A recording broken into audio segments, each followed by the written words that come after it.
Hey everyone, thanks for stopping by. Today I'm just going to quickly show you how to tie a leader onto your braided line.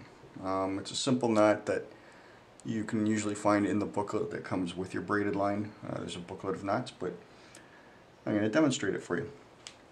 That's a brand new reel there. I haven't used it yet. Bought that guy about a year ago on a pro plan. Great price for that. Put a brand new braided line on there. I believe that one was an 8-pound diameter, 20 or 30 pound strength line. I forget what it is. More than what I need anyways. And I usually don't tie my lures directly to the end of the braid unless I'm fishing some heavy weed or for fish that just don't care about line clarity, but usually you want to disguise that line just a little bit by putting on a nice clear mono or a fluoro leader. And this happens to be a monofilament line that's coated or infused with fluoro on it. So what I want to do is take the end of my line, end of my braided line, pull out about 8 to 10 inches or so, something like that. And I want to take the end of my fluoro or my mono line, and I want to pull out from the end again about 8 to 10 inches.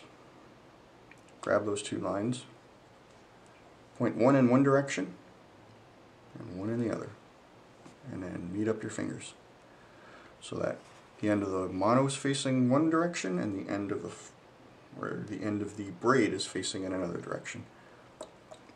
That's how you start this thing. And then you take your mono line, make a loop like that, and now the idea is you want to pass that end over both lines through the loop, over both lines through the loop, over both lines through the loop, over both lines, and so on. I usually go about 5 times. The number is pretty arbitrary, but 5 times is fine. So I'll hold this loop open with one finger and lift it with the other, and that gives me my thumb and my forefinger to play with this line back and forth. Once, twice, 3 times, 4, and 5. So I'm going to grab that tag end while still holding on to where those two lines meet, and I'm going to slowly pull on that tag end, and you can see that knot starting to tighten up right there. I don't want to pull it all the way. I just want to leave it in a spot where it's just going to sit there and stay for me. And now I'm going to concentrate on the other side here, which is this braid. And I'm going to do exactly the same thing but in the opposite direction. So I'm going to make a loop. You make the loop with the end going back towards where your two fingers are holding the two lines together. Same as the other one. So I've taken my line, I've made a loop, and again I'm going to pass this tag end across both lines inside and across both lines inside 5 times. So hold it out with one finger, use these two, guide it. 1, 2, 3, 4, 5 times. Grab that end while holding with your other two fingers, gently pull it. You're going to see that knot cinching up just a little. Now you can let it go. You've got 2 knots that are slightly cinched. I'm going to grab the line coming off my reel and the mono line going to the spool and gently pull on them. You're going to see those knots coming together. Just before they meet, right about there, I'm going to grab the tag end, pull on it a little, grab the tag end, pull on it a little, just tighten them up, and then grab the two and pull on them until those knots meet. Now before I cinch anything down, they're all snug right now, I'm going to wrap the lines around my finger, the tag ends, and give them a good tug right now. Just kind of pull it, not excessively forcefully, but enough that you can feel them cinch down. And now grab your 2 lines, one's going to your reel and one's going to your spool, and give them a good tug so that everything is cinched down. And you want to inspect that knot. Make sure it's all smooth and really nice, just like this one. And now you want to trim your tag ends. For the mono, I use a set of little clippers here. And you don't want to go too near where your knot is. Maybe give it a millimeter or so of line on there. Use your discretion. Reason being, if you pull that knot really tight, that tag end could potentially slip under that knot if you're trying to free a snag, for example, and then your whole knot blows apart. So you want to give it just that little bit of margin for error. Not too much that when it's on your spool, line will get stuck to it. But the beauty of this is if you've only put 3 or 4 feet of leader on the end of your line, it's not going to snag up when you're casting it. You're not going to hook onto anything. So give yourself a little bit of clearance on that knot.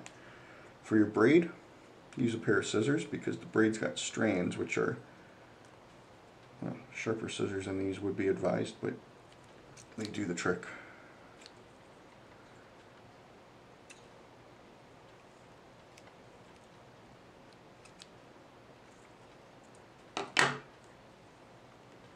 And you've got a nice, fairly neat knot. I could have trimmed that braid down a little better. Test it for strength. Gently tug on it. You feel the stretch in that mono, and that's what you want. The braid's got absolutely no stretch to it, so the advantage of giving yourself a 4 or 5 foot leader of mono is not only that it's going to hide your line in the water. You can kind of see on there, this is just a piece of black paper, but you can see that that braided line is very visible, whereas this is not as visible. And once it's underwater, the illusion's even better. So now that I've got this nice clean knot here to my leader, I'm going to measure off 1, 2, 3, and let's say an arbitrary 4 feet. Cut that off. There's my leader. Nice and simple. To the end of that I'll tie usually a snap, and that allows me just to change up lures from one to the other without losing too much of this leader by cutting it and retying another lure and cutting it. Next thing you know, you end up with 2 feet. But 3 to 4 feet of line, more than enough. You can even reel this knot into your guides, you know, leaving your lure kind of hanging, however your casting style is, and generally that knot's going to slide very easily through the guides. If you find it holds up, if it catches on those guides a little, you probably haven't trimmed it down properly. So go back there and maybe trim it a little closer, a little bit better, but that's all there is to it. Hope that helped you out. Thanks for stopping by. See you again next time.